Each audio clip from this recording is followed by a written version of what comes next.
श्री गणेशाय नमः। श्री सरस्वते नमः। श्री गुरुभ्यो नमः। जगद्गुरु नरेंद्राचार्य महाराज की जय। सद्गुरु काडसिद्धेश्वर महाराज की जय। संत शिरोमणि गजानन महाराज की जय। आद्य जगद्गुरु रामानंदाचार्य महाराज की जय। सियावर रामचंद्र की जय। गुरुर्ब्रह्मा गुरुर्विष्णु गुरुर्देवो महेश्वरा गुरुर्साक्षात् परब्रह्म तस्मै श्री गुरवे नमः। सार्थ श्रीमद्दासबोध दशक 11वा समास 10वा निस्पृह वर्तणूक। श्रीराम मूर्ख एक देशी होतो चतुर सर्वत्र पाहतो जैसा बहुधा होऊन भोगितो नाना सुखे तोची अंतरात्मा महंत तो का होईल संकोचित प्रशस्त जाणता समस्त विख्यात योगी करता भोगता तत्वता भूमंडळी सर्व सत्ता त्या वेगळा त्या सज्ञाता पाहेसा कवणू ऐसे महंते असावे सर्वसार शोधून घ्यावे पाहो जातान सपडावे एकाएकी कीर्तिरूपे उदंड ख्यात जाणती लहान थोर समस्त वेश पाहता शाश्वत एकही नाही प्रगट कीर्ती ते ढळेना बहुत जनास कळेना पाहो जाता आढळेना काय कसे वेशभूषण ते दूषण कीर्तिभूषण ते भूषण चाळणे विण एक क्षण जाऊच नेदी पुंडलिक वरदे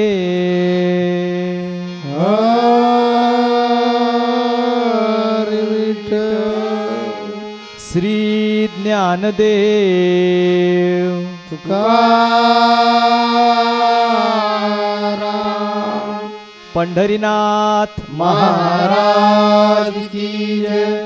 जगद्गुरु नरेंद्राचार्य महाराज की जय। अनंत श्री विभूषित जगद्गुरु रामानंदाचार्य श्री स्वामी नरेंद्राचार्यजी महाराज यांच्या दिव्य महनमंगल चरणकमलांना कोटी कोटी वंदन करून उपस्थित बंधू आणि भगिनींना श्री गुरुदेव। दशक 11वा समास 10 या दशकामधल्या हा समास सगळ्यात शेवटचा आणि याचं नावही आहे निस्पृह वर्तणूक।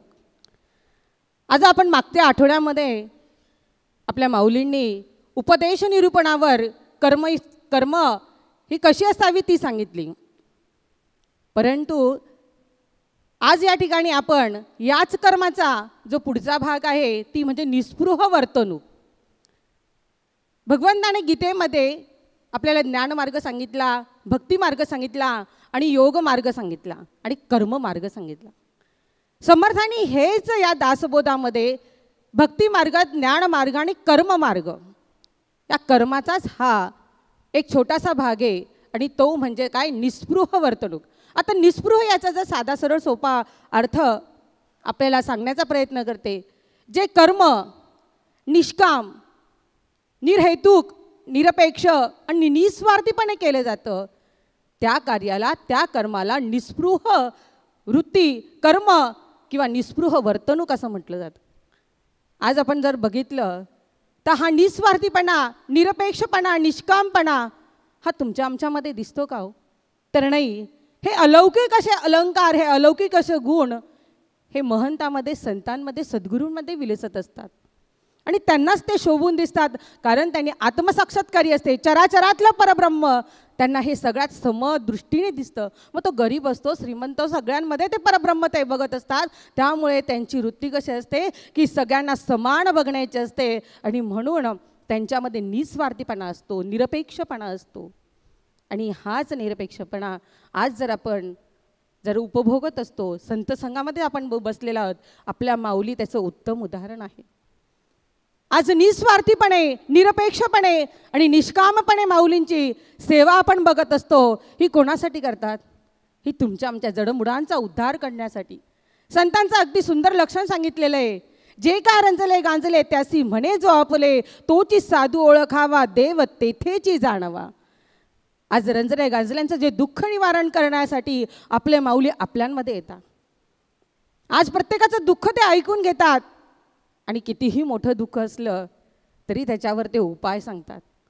आज आपल्याला अनेक जणांनी याची अनुभूती घेतलेली आहे, याची प्रचिती घेतलेली आहे की आज माऊलींनी अनेक प्रकारची दुःख आपली निवारण केलेली आहे. परंतु आज आपण कोणतीही समस्या घेऊन जावं माऊलींकडे, मग एखादं ऑपरेशन असेल, एखादं संकट असेल, परंतु ज्या आपल्या ऑपरेशन असेल आपल्याला किंवा वैद्यकीय दृष्टीने लाखो कोटीचा जर आपल्याला खर्च येणार असेल, पण माऊलींच्या त्या आशीर्वादाने, त्यांच्या कृपेने जर आपल्याला जर आपण त्याच्यातून निघालो, त्या संकटातून जर बाहेर निघालो आणि ती जर व्यक्ती समोर आली तर माऊली सगळ्यांसमोर आणि त्यालाही कधीही ओळख देणार नाही की बाबा रे तुझं लाख रुपयाचं ऑपरेशन हे माझ्या कृपेमुळे तुझं निवारण झालेलं आहे, असं माऊली कधीही सांगत नाही. एवढं निरपेक्षतापणा, एवढी निष्कामता, एवढी निस्वार्थीपणा आपल्या माऊलींमध्ये आपल्याला बघायला मिळतो. ते आपल्याला कधी ओळख करून दाखवत नाही की ही जी आहे हे तुझं दुःख मी निवारण केलं. मग आपण त्यांना चांगलं म्हणा, वाईट म्हणा, परंतु ते कधीही म्हणणार नाही की बाबा रे तुझं एवढं दुःख निवारण केलं, मग तू माझ्यापासून दूर का गेला. कधीही आपल्याला ते आपण जे काही केलेलं असतं माऊलींसाठी त्यासाठी ते कधीही आपल्याकडनं उपकाराची अपेक्षा करत नसतात. आणि हीच गोष्ट निस्वार्थीपणे आज आपले संत सद्गुरू आपल्या जगद्गुरूंच्या रूपाने आपल्याला भेटलेले आहेत. अनेक संतांनी आज हीच निष्काम भावनेने समाजाची सेवा केलेली आहे आणि ती सेवा आपल्या माऊलीही आपल्याला करताना दिसत आहे. आज जर बघितलं आपण, ही महाराष्ट्रभूमी ही संतांची आहे. ज्ञानेश्वर माऊली, जगद्गुरू तुकोबाराया, एकनाथ महाराज यांनी ही समाजासाठी आणि समाज उन्नतीसाठी अनेक प्रकारच्या ह्या निष्कामतेने अनेक प्रकारच्या सेवा केलेल्या आहे. बघा, या सगळ्या संतांनी आत्मज्ञान, आत्मप्रचिती घेतलेली आहे, परंतु तिथेच थांबले का? तर नाही. जन्ममरणाच्या फेऱ्यातून त्यांची सुटका झाली, मोक्षपदाला गेले, परंतु हे आयुष्य त्यांनी कोणासाठी दिलं? तर जडमुडांचा उद्धार करण्यासाठी दिलं, त्यांना घडवण्यासाठी दिलं. आणि आज त्यावेळेस ज्ञानेश्वर महाराजांच्या काळात, तुकोबा महाराजांच्या काळात त्यांनी प्रवचनं, कीर्तनं करून, समाज प्रबोधन करून समाजाला घडवलं. आणि तेच कार्य आजच्या या 21व्या शतकात आपल्या माऊली तेच कार्य करतात की आज त्यांना 3 महिन्यांमध्ये आत्मसाक्षात्कार झाला, आत्मज्ञान त्यांना प्राप्त झालं. पण हे ज्ञान दुसऱ्याला द्यावं, आपल्याला मिळावं ते ज्ञान, म्हणून माऊली आपल्याला प्रत्येक तालुक्यामध्ये, प्रत्येक जिल्ह्यामध्ये त्यांचा प्रवचन आणि दर्शन सोहळ्याचा कार्यक्रम अवलंबतात. माऊलींचे शेड्यूल जर आपण कॅलेंडर बघितलं तर आपल्याला त्या कॅलेंडरवरून अंदाज येईल की एकही दिवस असा रिकामा नाही आहे. प्रत्येक दौरे लावले गेलेले आहे. ते कोणासाठी? आज त्यांना म्हणजे 24 तासाचं त्यांचं नियोजन आहे आणि वर्षाचं सुद्धा नियोजन आहे. आज जर बघितलं हे कोणासाठी आहे? तर हे तुमच्या आमच्यासाठी आहे. आणि तुम्ही आम्ही घडवावं, हा समाज घडवावा, आपली दुःख निवारण व्हावी. आणि म्हणून हे संत निरकाम, निष्काम आणि निस्वार्थीपणे ते आपल्यात येऊन कार्य करतात. आज जर मला या ठिकाणी एक छोटासा दृष्टांत ज्ञानेश्वर माऊलींचा आठवतो की ज्ञानेश्वर माऊलींनी अक्षरशः जे समाज प्रबोधन कसं केलं, तर जी गीता होती ही संस्कृतमध्ये होती. ही संस्कृतमध्ये गीतेचं ज्ञान हे जडमुडांना प्राप्त व्हावं म्हणून त्यांनी प्राकृतामध्ये ते ज्ञान आणलं आणि ज्ञानेश्वरी त्यांनी आपल्यापर्यंत पोचती केली, आपल्याला ती दिली. त्या ज्ञानेश्वरीचं ज्ञान आपल्याला प्राकृतामुळे आपल्याला मिळालं. आणि हेच ज्ञान आजच्या 21व्या शतकामध्ये माऊलींनी काय केलं तर 18 पुराणं यांचा अभ्यास केला. आणि ह्या 18 पुराणांचा अभ्यास करून त्यांनी 18 दिवसामध्ये आपल्याला श्रीलीलामृत आपल्या हातामध्ये दिलं. आज जर आपण बघितलं 18 पुराण आपण वाचू शकलो असतो का? तर नाही, आम्हाला वेळच नाही ना. आम्ही सगळे संसारात अडकलेलं. मग आम्हाला ही 18 पुराणं वाचता कशी काय येणार? म्हणून माऊलींनी ती स्वतः वाचली. त्याच्यातली असे रत्न जडित असे दृष्टांत त्यांनी काढले आणि 21 अध्यायाचे श्रीलीलामृत आम्हाला आमच्या हातात दिलं. आज अबाल वृद्ध गोर गरीब स्त्री पुरुष बालकांना त्या श्रीलीलामृतातून प्रत्येक ग्रंथातून प्रत्येक अध्यायातून आपल्याला त्याच्यात ज्ञान मिळतं. तर ते कसं की आमची वागणूक कशी असायला पाहिजे, आमच्याकडनं कोणतं कार्य जे काम करतो, जे कर्म करतो, हे वाईट मार्गाला जाऊ नये, चांगलं कर्म करता आपल्याला यावं, आपली वृत्ती सुधारता यावी, आमच्या हातून निष्काम कर्म व्हावं, निस्पृह कर्म व्हावं, यासाठी माऊलींनी इतके सुंदर दृष्टांत दिलेले. आणि 21 अध्यायाची पोथी आमच्याकडे आमच्या समोर गेली. जे ज्ञानेश्वरांनी माऊलींनी केलं तेच तर आपल्या माऊलींनी केलेलं आहे. आणि असे हे संत असतात. म्हणून एकच मनातून आर्त हाक मारावीशी वाटते, ती दे रे हरी संत पदाची जोड, गुरुपदाची जोड, साधू पदाची जोड, दे रे हरी संत पदाची जोड. एकच त्या भगवंताकडं, त्या विठ्ठलाकडं, त्या हरीकडे एकच मागणं आहे की आम्हाला ही अशी संतपदाची जोड आम्हाला मिळावी, संत संघ आम्हाला मिळावा. आणि हे संत कोण असतात तर मला सगळ्यांना माहिती आहे. प्रत्यक्ष परमेश्वर या संतांच्या रूपाने अवतरित झालेला आहे. विठ्ठलाने कटेवर हात ठेवले, 9 त्यांचे अवतार संपले आणि विठ्ठलाने कटेवर हात ठेवले. आणि याच्या पुढचा अवतार मी या कलियुगात घेणार नाही, म्हणून जे परमेश्वराने अवतार संतांच्या रूपामध्ये घेतलेला आहे. आणि संत हे आपल्याबरोबर या देहाने, आपल्यासारख्या देहाने वावरत आहेत, पण या चर्मचक्षूंना आपल्याला त्यांची ओळख पटत नाही. म्हणून ज्ञानचक्षू हवे. परंतु हे संत संत कोण आहे तर साक्षात परमेश्वर आहे. देव संतरूपी झाला भूमीवरी जग तारण्याला. खरोखरच हे आज आपण या 21व्या शतकात नवे आजच आपण आपल्या माऊलींच्या संतसंगात अनुभवतो आहे. हा अनुभव आपल्याला या संतसंगात येतोय की खरंच परमेश्वर आमच्या माऊलींच्या रूपामध्ये आम्ही दर आठवड्याला आम्ही त्यांच्या सहवासात राहतो, या संतसंगात येतो आणि त्याची अनुभूती, त्यांची प्रचिती आम्ही घेतलेली आहे. आणि म्हणून या ठिकाणी असं म्हणावंसं वाटतं की आज संतांनी ही जी निस्पृह वर्तणूक जी म्हटलेली आहे तर निरपेक्ष निष्काम असं निर्लेप कार्य केलेलं आहे. आणि म्हणून हा त्यांचा संतांनी केलं, आपण कधी करणार ते सांगाल की नाही तुम्ही? हे संतांनी केलं, हे माऊलीने केलं, आपण ते केलं पाहिजे. माऊलीचा वारसा आपण चालवला पाहिजे. आपण दीक्षा कशासाठी घेतली की माऊलींचे विचार, माऊलींचं अनुकरण, माऊलींनी सांगितलेला मार्ग, माऊलींची शिकवण आपण जोपर्यंत आत्मसात करत नाही तोपर्यंत आपल्याला माऊलींचे शिष्य आहोत हे म्हणून घेण्याचा अधिकार खरंच पोचतो का? हा प्रश्न आपण मनाला विचारला तर मला वाटतं निस्पृहता आपल्यामध्ये पण येईल की हे आमची माऊली करते, आमची माऊली सोनं आहे. अरे आपण कधी होणार सोनं? आपण का होऊ शकत नाही? जर तिच्या उदरातून आपण जन्म घेतलेला आहे, ती जर ते करू शकते तर आपल्यामध्ये काय कमतरता आहे हे शोधणं गरजेचं आहे. याच्यासाठी खऱ्या अर्थानं हा समाज आपण त्या अर्थानं घेतला पाहिजे असं मला वाटतं. आपले प्रबोधनकारांना चांगलं आहे सांगण्यासाठी की माऊलीकडे सोडून दिलं, आपली जबाबदारी मोकळी झाली आणि ऐकणाऱ्यांची पण जबाबदारी मोकळी झाली. हा नुसता माऊलीनं ठेका घेऊन चालणार नाही. तिनं आपलं जन्माचं कल्याण करून घेतलेलं आहे, आपल्याला कल्याण करायचं आहे स्वतःचं. आणि म्हणून जे माऊलीने अंगीकारलं, जे आपल्या जगद्गुरूने अंगीकारलं, जे आपल्या स्वामीने अंगीकारलं ते मी सुद्धा अंगीकारणार. आणि काही कठीण नाही हो, हे फार कठीण आहे अशातला प्रकार नाही आहे. फक्त त्यासाठी पाहिजे तगमग आणि करण्याची इच्छा. प्रयत्नांती परमेश्वर, रगडिता वाळूचे कण त्यातून तेलही गळे, ही जी म्हण आहे त्याप्रमाणे खरंच जर कठीण परिश्रम घेण्याची तयारी असेल तर इथेच देव आहे. जो ग्रंथांमध्ये, जे पुराणांमध्ये, उपनिषदांमध्ये, वेदांमध्ये जे आपण वाचतो ते आपण सुद्धा अनुभवू शकतो. त्याचं स्वतः उदाहरण मी आहे आणि हा स्वानुभव आहे, कुठलं पुस्तकी ज्ञान नाही. त्यामुळे जर मला निस्पृह होता येतं, मगाशी त्यांनी सांगितलं की आपल्याला कुठल्याही अडचणीतून जरी स्वामींनी काढलं तरी यचकिंची ती त्याचं श्रेय स्वामी घेत नाहीत. कारण मला ठाऊक आहे की हे मी काय केलेलं नाही, मी निमित्त आहे. मी निमित्त आहे. माझ्या हातून हे कार्य तो परमात्मा करून घेतो. मी कोण लागून गेलो एवढा की हे करणारं सगळं, त्याला बळ देणं, त्याला ताकद देणं, ते करून घेणं हे त्याचं काम आहे. माझं निमित्त केलेलं आहे आणि परमात्मा ते माझ्याकरवी करून घेतो आहे.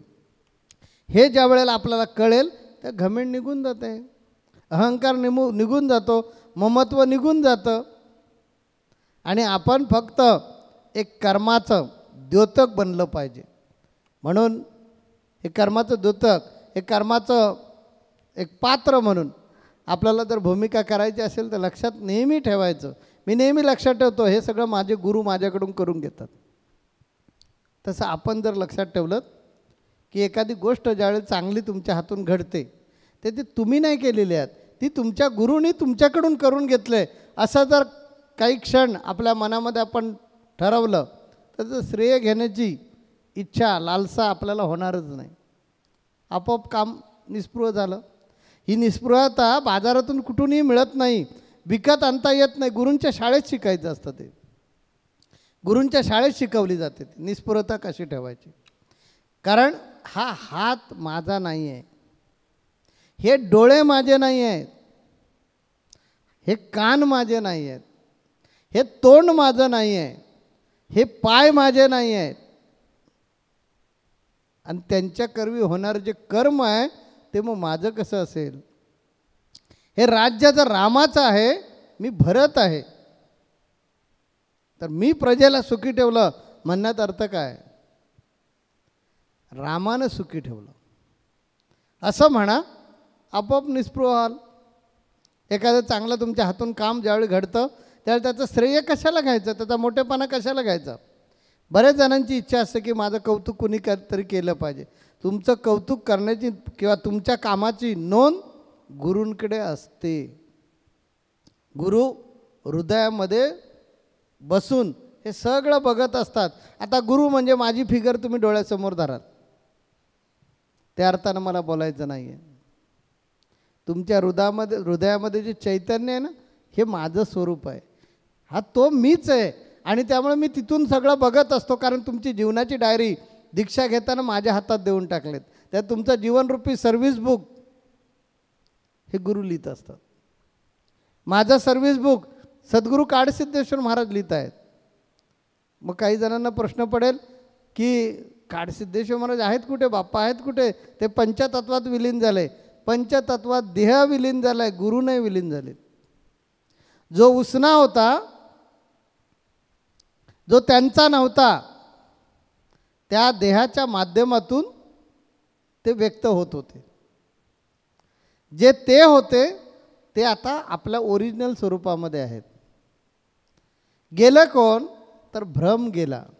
गेलं कोण तर उसनं शरीर गेलं. जे पंचतत्वांचं अष्टधा प्रकृतीचा जो देह होता तो गेला आहे. बाप्पा गेलेले नाहीत आणि जाणारही नाहीत. याचं यथार्थ दर्शन ज्यावेळी घडेल आपल्याला, त्याचंच नाव आहे आत्मसाक्षात्कार. आणि तो घडला, पूर्ण ज्ञान झालं की मग अहंकार, आपल्याला कुणी काहीतरी म्हणावं, आपलं कुणी काहीतरी कौतुक करावं, केलेल्या कर्माचं श्रेय घ्यावं असं वाटायला लागतं. म्हणून समर्थ रामदास स्वामी सांगतात की असा ज्या वेळेला आपल्याकडे दृष्टिकोन निर्माण होतो की मी अमुक अमुक गोष्ट केली, ती स्वामींच्या कानापर्यंत पोचली पाहिजे, मी तमुक तमुक करतो ते स्वामींना कळलं पाहिजे. याचा अर्थ आपल्यामध्ये अज्ञान आहे, आपण देहबुद्धीमध्ये अडकून पडलेलो आहोत. म्हणून आपल्याला वाटतं की हे स्वामींपर्यंत पोचलं पाहिजे. जर ते अंतर्ज्ञानी आहेत, जर ते सूक्ष्मामध्ये राहतात, जर ते शून्यामध्ये आहेत, तर माझ्यामध्ये पण आहेत. आणि जर ते माझ्यामध्ये आहेत तर त्यांना ते कळत असलं पाहिजे. तर मी काय करतो हे त्यांना सांगण्याची आवश्यकता नाही. 5 मिनिटात शॉर्टकटमध्ये सांगतो. मला बाप्पानी या पदापर्यंत पोचण्यासाठी नोकरी सोडायला लावली. नोकरी सोडली मी. नोकरी सोडल्यानंतर बाप्पाने सांगितलं हा माझा शिष्यच नाही, आणि मला अक्षरशः कनेरी पिठावर हाकलून घातलं असं म्हणा. माझं कार्य चालूच होतं इकडे.